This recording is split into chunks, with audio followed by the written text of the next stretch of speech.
Je vous souhaite la bienvenue à ma présentation et je me réjouis de votre intérêt pour le sujet des tombes, de votre tombe et l'influence de celui-ci sur la vie de vos descendants. Je m'appelle Peter Mattes, je viens de Montreux et je pratique des disciplines taoïstes comme le Feng Shui, le Ba-Tze, le Yi King et l'alimentation taoïste, et certaines depuis plus que 10 ans. Le Feng Shui des morts, qui s'appelle Yin Feng Shui, j'ai mis en place depuis une année. Le mort fait partie du cycle de la vie. Dans toutes les civilisations, le mort a son place importante. On les voit, on traverse des tombes parfois gigantesques. Et c'est plutôt dans la culture européenne où on écarte un peu le mort de notre société. Mais dans la discipline taoïste, les cultures funérailles ont une grande importance et c'est de celui-ci que j'aimerais vous aujourd'hui parler. De trouver les meilleurs emplacements pour les morts, pour les ancêtres, on pratique depuis plus que 5000 ans. On a choisi par observation les meilleurs emplacements et suite on a placé selon des formules précises le mort dans cet environnement pour qu'il peut capter une chi, une énergie très vitale et les transférer aux descendants. Pendant la période de développement du taoïsme, l'observation du paysage qui s'appelait Kanyu, elle était affinée et on l'appelait le Yin Feng Shui. Et celui-ci était surtout réservé aux empereurs. On a choisi les meilleurs sites possibles pour les empereurs, mais aussi pour les personnes nobles. Avec les décennies, le Feng Shui s'est démocratisé et c'était aussi accessible pour des personnes aisées. Et celui-ci qui peut se permettre, il pouvait faire son petit terrain de funérailles dans la nature, dans un endroit prospère. Et comme on voit sur les photos, parfois les villes, ils s'approchent de la nature et certains cimetières, certains temples, ils se trouvent maintenant à proximité de la ville ou carrément dans une ville. Et les descendants, ils seront jamais d'accord de vendre ces terrains malgré le prix exorbitant des terrains, parce qu'ils savent qu'est-ce que ça apporte comme énergie pour eux, les vivantes. Les tombes et les cimetières se placent toujours dans la nature, dans le jungle, en tout cas loin de la civilisation. Il y a des différents types de tombes, comme pour des personnes, euh, comment dire, des personnes toutes seules. Pour des couples, il y a des tombes pour plusieurs générations. On peut faire sa tombe isolée dans le jungle. Il y a plein de possibilités. Mais tout principe de construction de tombes suit une certaine logique et une certaine technique. Et cette technique, elle était observée par le ciel, par les étoiles qu'on voit au-dessus de nous, et la constellation qu'on utilise pour choisir et trouver les meilleurs emplacements pour une tombe, elle s'inspire directement de la constellation du Grand Ours. Et vous avez ici une chaîne de montagnes qui descendent vers l'emplacement idéal, qui se trouve en rouge, et on retrouve cette chaîne aussi dans la constellation des étoiles. Et cette chaîne des montagnes, on appelle ça aussi un dragon. Et cet dragon qui s'approche vers l'emplacement idéal, il va encore ouvrir à gauche à droite pour créer des veines de dragon. Et ces formes embrassantes, ils vont protéger les lieux. Et en plus, on cherche encore des rivières qui vont engendrer notre tombe et l'eau, il va partir au lointain. La tombe, elle est toujours placée que la tête du mort elle est face à la montagne, face à l'énergie que le dragon il amène vers la tombe, et le pierre tombale se trouve en général devant la tombe, contrairement à la culture funérale européenne. Dans une situation naturelle, ça pouvait correspondre à la situation suivante. Vous avez ici une chaîne de montagnes qui s'approche vers le valet. La forme, elle s'y ouvre, elle crée des formes embrassantes et c'est là qu'on va trouver les meilleurs spots pour la tombe. Et bien sûr aussi, on recherche des rivières qui engendrent notre tombe. Dans cet exemple ici, vous avez une dragon, une chaîne de montagnes qui vient de très loin, qui apporte une grande quantité de chi vers l'emplacement funéral. Et vous avez aussi à gauche, à droite, des rivières qui se rejoignent et qui partent au lointain. Mais en Suisse, on peut aussi en trouver des emplacements idéaux pour des tombes. Comme ici, sur l'image à droite, vous avez une chaîne de montagnes qui descendent vers le valet, qui crée des formes embrassantes, et c'est ici qu'on pouvait trouver un très bon emplacement pour une tombe. En plus, encore, les cours d'eau qui enchantent cet lieu, et les places qui sont bien pour les funérailles sont malheureusement ou pas aussi bien pour les civilisations, pour créer des villes, des maisons. Et cet endroit ici en Suisse, elle est déjà pris par un petit village dans le pays d'en haut qui a plutôt un grand succès et une notoriété. Alors on peut voir que ce qui est possible en Asie, de trouver des spots idéaux loin de la civilisation, ici en Europe, en Suisse, en France, c'est déjà plus compliqué. On doit suivre des lois et des règles très strictes pour des enterrements. On ne peut pas enterrer des personnes dans la nature. On doit respecter les règles et enterrer les personnes sur les cimetières. Et les cimetières se trouvent en général près de la civilisation et ça va empêcher qu'on trouve souvent des situations idéales à 100%. Alors on doit faire des compromis. Le savoir-faire qu'on applique pour trouver les meilleurs emplacements pour une tombe et après déposer les morts d'un principe exact et précis, ça date depuis plus que 1700 ans. C'était le maître impérial Gopu qui a assemblé le savoir-faire millénaire et il les a décrits la première fois dans un livre qui s'appelle le livre des tombeaux. Et ce livre des tombeaux, le maître Feng Shui, il l'utilise encore aujourd'hui aux lettres près pour placer les morts qu'il apporte du bien pour les descendants. C'est aussi Gopu qui a utilisé pour la première fois le mot Feng Shui. Il a introduit le mot Feng Shui dans la culture. Quelques décennies plus tard, il y avait un autre maître impérial qui s'appelle Yang Gong, qui a travaillé bien sûr avec les livres des tombeaux, mais il a affiné encore des techniques, il a développé lui-même des nouvelles techniques et il appelle cette discipline le Yang Gong Feng Shui. Et c'est avec le Yang Gong Feng Shui que encore aujourd'hui, 1200 ans, on fait les meilleurs temples et emplacements des temples possibles. Parce que c'est un savoir-faire holistique et qui est complète, qui contient toutes les informations pour faire du bien pour les descendants. Et c'est important de préserver ce savoir-faire parce que si le savoir-faire est transmis erroné, ça peut faire du mal dans l'application, ça peut se récurrer sur des générations entières.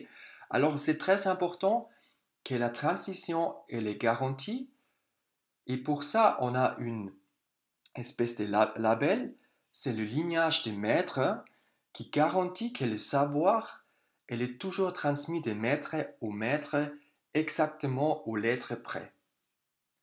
Et cette lignage, on peut le comparer avec ce qu'on a ici en Suisse, les labels AOC qui garantit toujours la même qualité des produits, les fabricants qui sont certifiés et aussi une certaine qualité. Et c'est ce qu'on a besoin pour faire des tombes. Parce que si on n'a pas la qualité, la précision, on peut aussi faire du mal. Et ça, il faut éviter à tout prix. Ici, on voit une tombe traditionnelle typique, surtout dans la région au sud de la Chine, de la région de Ganzhou. Après que le maître Feng Shui il a déterminé l'emplacement de la tombe dans l'environnement, il va laisser creuser un trou et il va déterminer exactement l'orientation et emplacement du tombe. Il va travailler avec des outils au degré près pour trouver la meilleure orientation.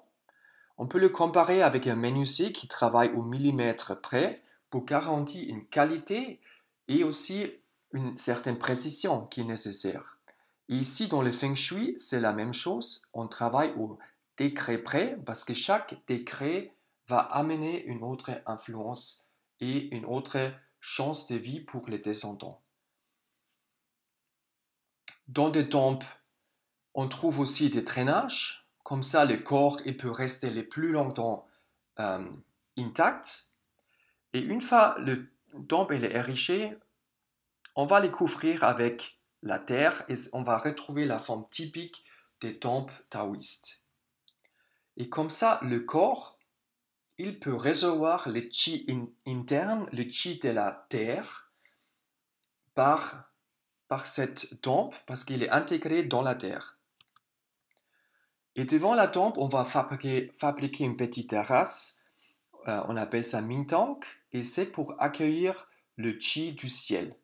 On besoin les deux, le chi du ciel et le chi de la terre, pour faire une bonne feng shui.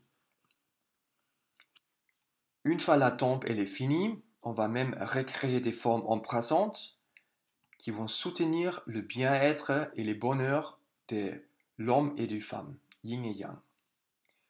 Et maintenant, on peut se poser la question, mais pourquoi on fait tout cet effort pour construire une tombe qui ressemble à une petite construction architecturale et qui coûte aussi un certain prix? C'est quoi l'intérêt derrière? Et, et on doit faire un petit détour dans la physique quantique.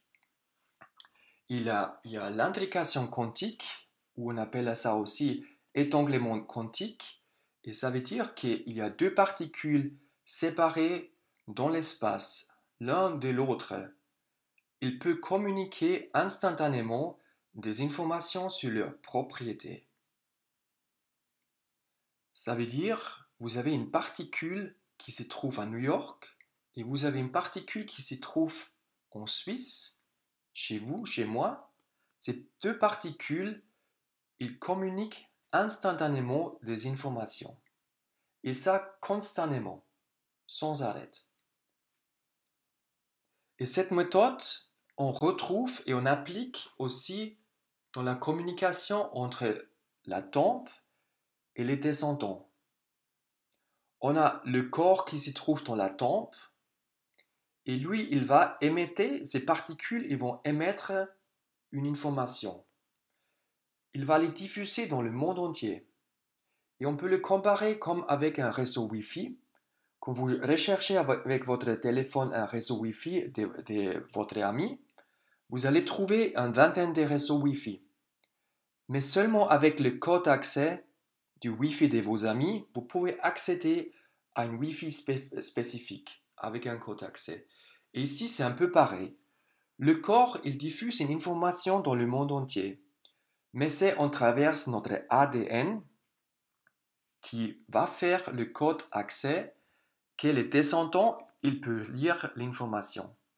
Et ça pendant des générations.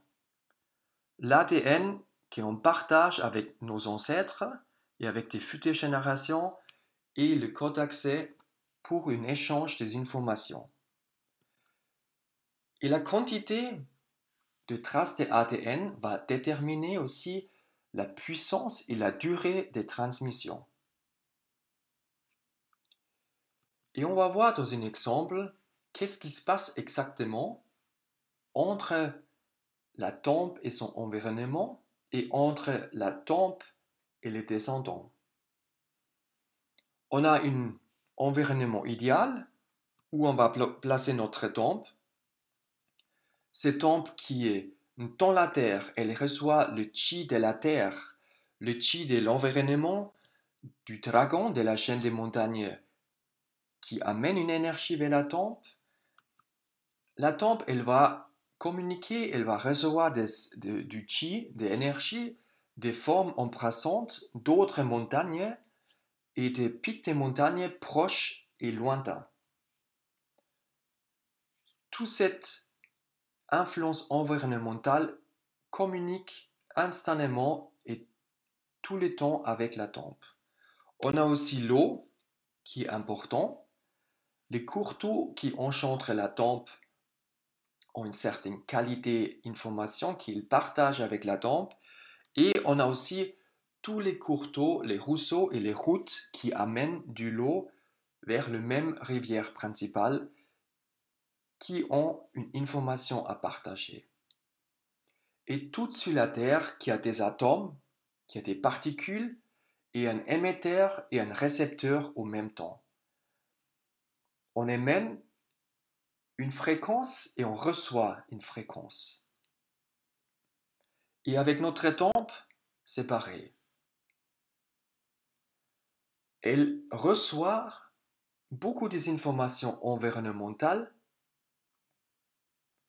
qu'elle va intégrer dans le corps par des vibrations, par une modulation de notre atome, de notre ADN. Et comme tout est un récepteur et un émetteur de fréquences, la tempe et le cadavre, il a envie de partager son information qu'il a captée de son environnement. Alors il va les diffuser à son tour dans le monde entier. Et on a un descendant, on a un fils qui habite dans les villages pas loin de ces temples, qui lui aussi c'est un émetteur, un récepteur des informations. Et par le code d'accès, comme on a vu, l'ADN, les deux sont connectés. Et le descendant, le fils, il peut lire le message de la tombe. Et ça se passe à un niveau quantique. Et cette information que les descendants ils reçoivent, ça va influencer leur façon de penser au niveau quantique, qu'ils ne sont même pas conscients. Ça influence nos actions, les événements et les personnes qu'on va attirer dans notre vie ou pas. Et ça va aussi influencer notre état de santé. On a une sœur qui habite un peu plus loin et elle aussi, elle va recevoir les informations de ses descendants, de ses ancêtres. Elle va recevoir la même information comme son frère par le code d'accès par l'ADN. Et ça peut se faire sur des générations.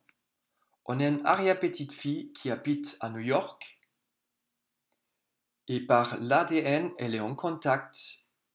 Elle a les clés pour la lecture de cette information et sa vie, elle est influencée par l'information qu'elle capte depuis les ancêtres.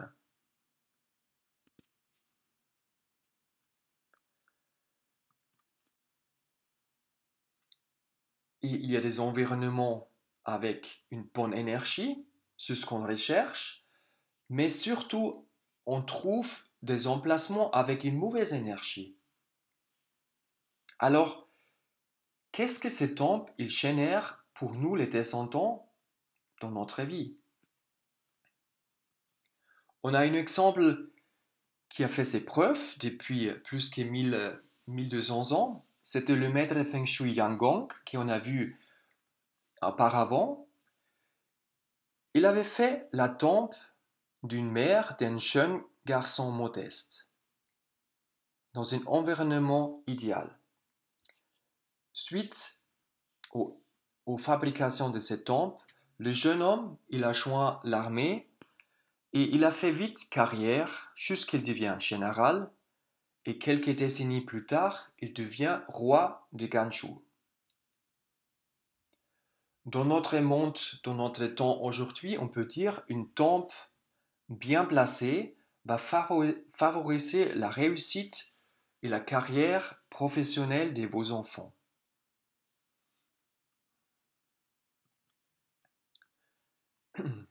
Dans la tombe ici à gauche, Yang Gong, il avait fait cette tombe pour un haut général de l'empereur. Les traces ADN ont traversé, persisté des décennies, des millénaires, et 1000 ans après, un arrière-petit-fils de cet empereur, il devient de son tour le fondateur de la Chine moderne. Alors on peut voir que nos ancêtres, ils peuvent nous influencer très très très longtemps. Donc il y a la matière qui existe.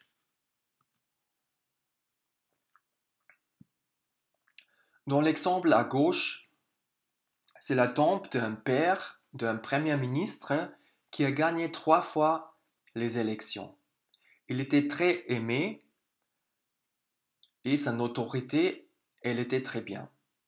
Et on peut lire, quand on fait une lecture feng shui de cette tombe, on peut expliquer pourquoi ce premier ministre il a une grande notoriété. On peut le lire dans l'emplacement et dans la lecture de cette tombe. Idem pour la tombe ici à droite, on traverse la lecture de cette tombe avec des analyses feng shui. On peut voir pourquoi ce premier ministre ici, il devait quitter son poste pendant qu'il était en fonction à cause de scandales. Et ça, c'est la tombe de la grand-mère d'un premier ministre.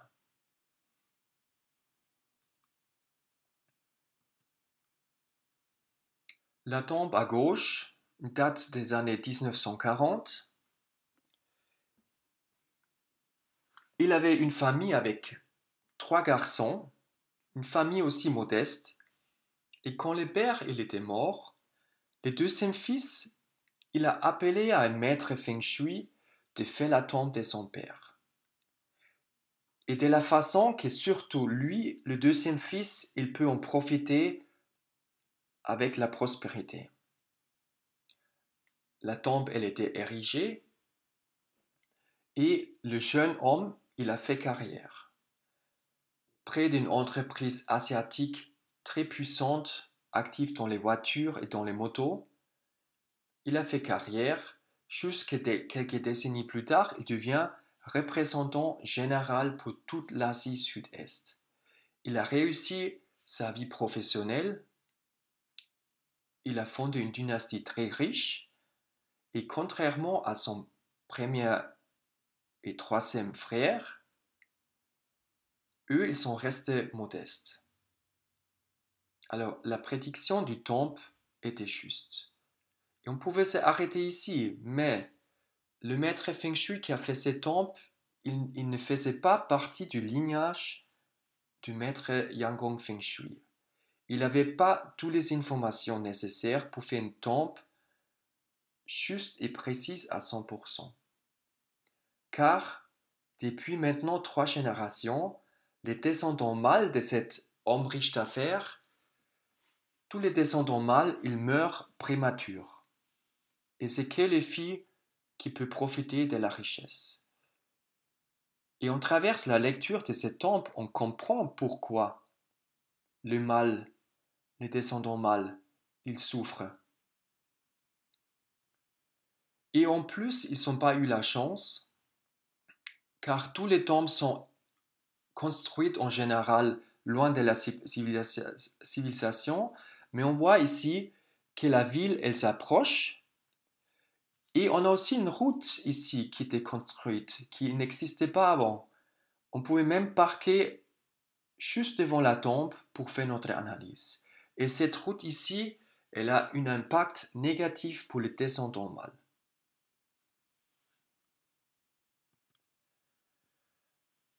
Après avoir construit cette tombe ici à gauche, la famille proche, elle a rencontré rapidement des problèmes de communication interne. Le fils qui est parti étudier en Amérique, il voulait plus revenir, et la fille qui avait l'âge à se marier, elle partait travailler en étranger. Le père de la famille, il s'est projeté beaucoup dans son travail, et la mère de la maison, la femme, elle se trouvait toute seule, et la communication avec tout le monde et surtout avec son mari passait très très mal. Une situation malheureuse. Ils ont appris que la tombe, elle n'était pas construite selon les règles de Yangon Feng Shui, et ils ont accepté d'ouvrir la tombe et de replacer les cercueils et aussi les pierres tombales. Et suite à ça, la situation de communication a commencé à s'améliorer. Dans cet exemple, on a les descendants mâles, hommes qui ont mal à trouver une femme et très difficilement dans la vie.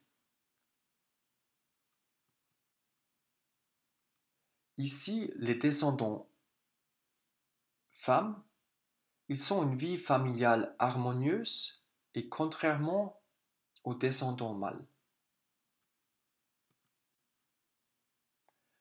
Ici, depuis des générations, les femmes, ils n'ont pas des enfants, contrairement aux descendants mâles qui ont pas de problème pour avoir des enfants.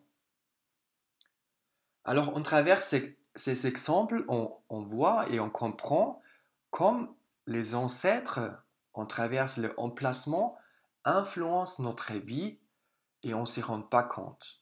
Beaucoup de choses qu'on attribue au hasard sont en réalité réglées et manipulées par l'information de nos ancêtres qu'on reçoit tous les jours par l'intrication quantique.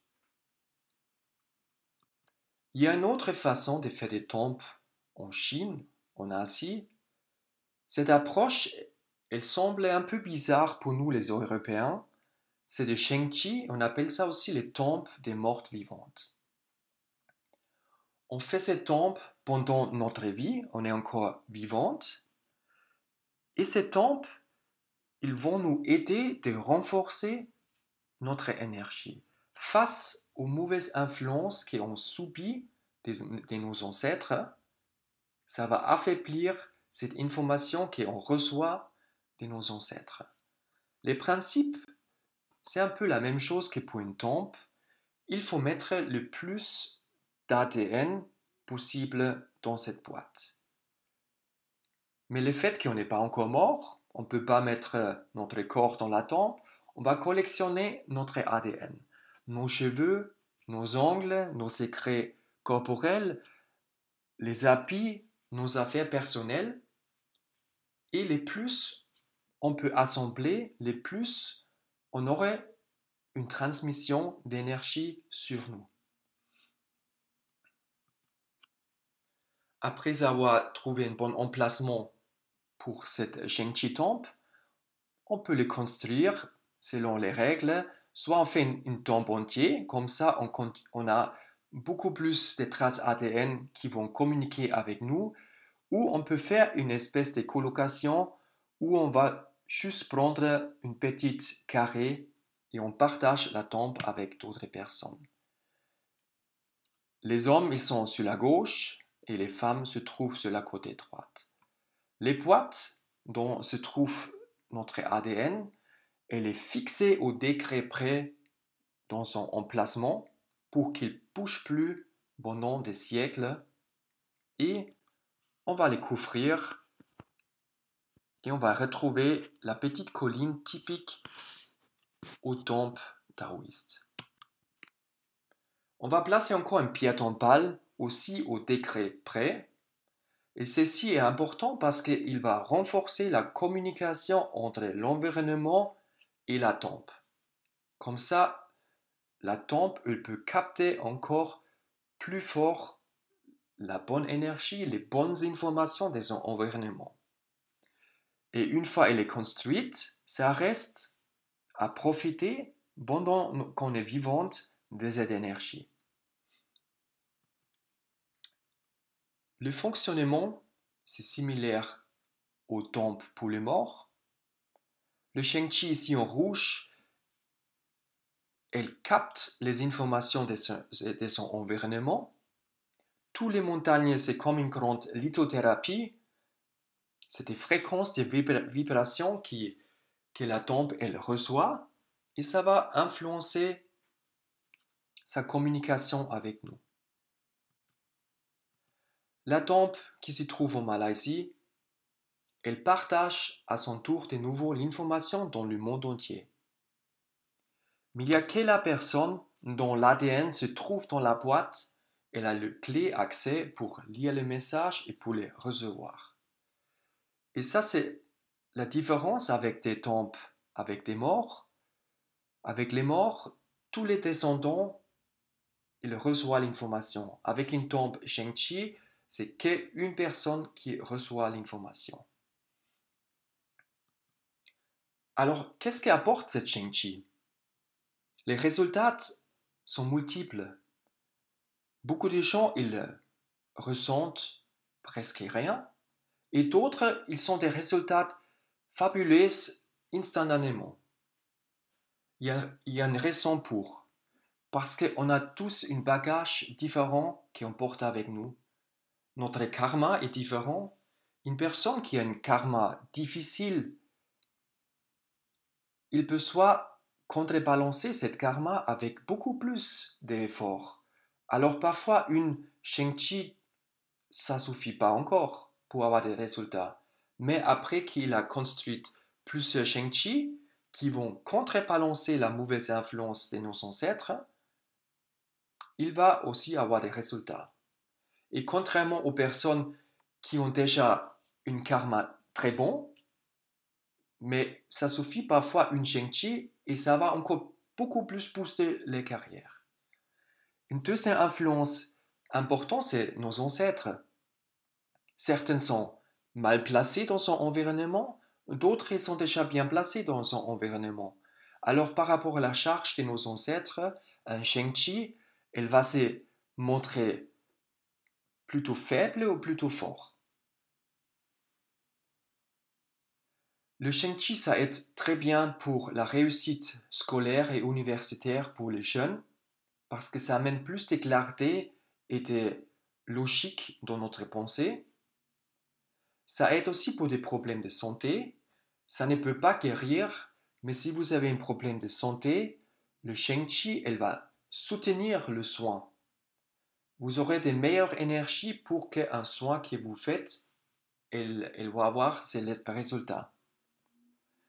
C'est aussi pour les professionnels. J'ai un collègue de travail qui a fait tous les salons de santé en France. Tous les week-ends, il était loin. Il a fait des conférences pour avoir des clients et des élèves.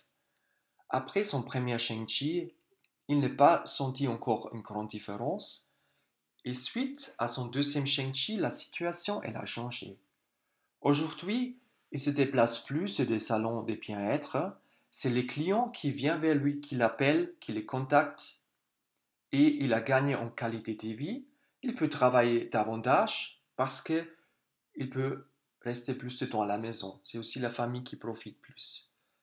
On a un autre cas d'une jeune femme qui quittait la France par l'amour. Elle a suivi son amoureux dans un pays qu'elle n'aime pas. Elle n'aime pas la langue et elle a mal à se faire des amis. Elle est malheureuse, mais elle reste à cause de son amour. Les parents de cette femme, ils sont aussi malheureux, parce que la fille est malheureuse, et elle était d'accord de faire une Sheng-Chi pour elle. Et comme on a vu au début, ça influence notre façon, notre façon de penser au niveau quantique. Elle a commencé à voir plus clair, il y a des nouvelles opportunités qui sont arrivées dans sa vie. Elle a changé la ville pour un nouveau travail. Elle s'est fait vite une communauté qui les soutient. Et ce qu'elle n'a pas pensé, que son ami qui ne voulait pas quitter sa ville, que c'est son travail, même l'ami, il l'a suivi.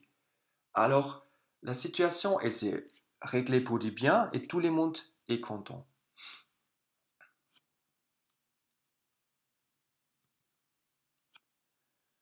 Avec toutes ces informations qu'on a vues, mais qu'est-ce qu'on peut faire maintenant ici, chez nous, en Europe?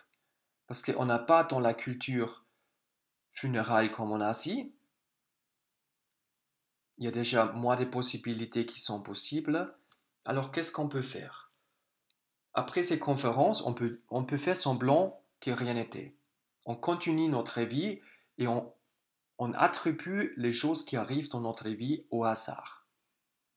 Ou on a pris conscience et on peut, de maintenant, on peut préparer sa propre mort, on peut anticiper pour trouver un bon emplacement, pour partager, pour que les descendants ils héritent une énergie positive de vous.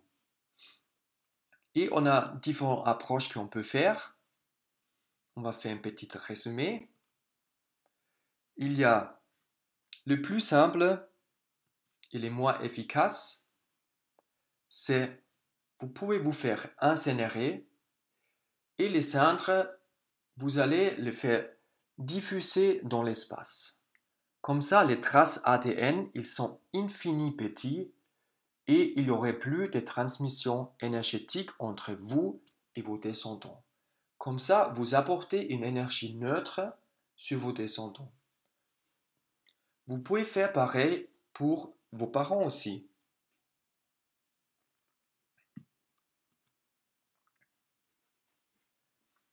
Vous pouvez aussi déjà analyser le temps de vos ancêtres, de vos parents s'ils sont morts, de vos grands-parents, pour déjà mieux comprendre votre situation actuelle, la situation de vos enfants, pour comprendre pourquoi il y a des blocages, des problèmes de santé. Ça peut aussi aider pour se déculpabiliser. Et ça peut aussi faire une première approche pour s'y familiariser et pour prendre confiance avec cette approche asiatique. Parce qu'on peut comparer ce que vous vivez aujourd'hui et avec la lecture qu'on a fait sur les tombes des ancêtres. On peut aussi déjà analyser son futur emplacement des tombes. Même si on ne s'est pas encore préoccupé de ça, mais en général, en Suisse, en France, on est enterré dans la commune dans laquelle on habite. Alors on pouvait déjà faire analyser par un expert cette cimetière. Qu'est-ce qu'il va apporter comme énergie pour vos descendants? Est-ce que ça vous convient ou plutôt pas? Vous pouvez faire la même chose aussi pour vos parents s'ils sont encore vivants. Vous pouvez déjà regarder si le cimetière pour vos parents il est bénéfique ou pas. Parce que vous allez recevoir l'énergie une fois vos parents ils sont morts. Vous pouvez aussi partir à l'enquête pour trouver le cimetière qui correspond à l'énergie que vous aimeriez transmettre à vos descendants. Plutôt harmonieuse, le bonheur, les réussites professionnelles, la santé. Vous pouvez aussi partir loin et vous faire enterrer en Asie une cimetière qui est vraiment fait pour ce genre de tombeaux. Ou vous pouvez déjà devenir actif maintenant, aujourd'hui, en train de faire votre propre Sheng-Chi, de tombe des mortes vivantes, car ça va améliorer votre chance de vie déjà aujourd'hui. Vous pouvez vous familiariser aussi avec la technique pour prendre confiance que ça fonctionne ou pas pour vous. Et l'avantage d'une Sheng-Chi aussi, c'est une fois que vous êtes morte, elle va rester en contact, en connexion avec votre corps. Elle va toujours encore apporter une bonne énergie pour le corps, le cadavre qui se trouve dans la tombe. Et l'avantage, c'est le suivant. Si par exemple, vous allez vous faire enterrer dans le cimetière de la commune, qui a une énergie médiocre,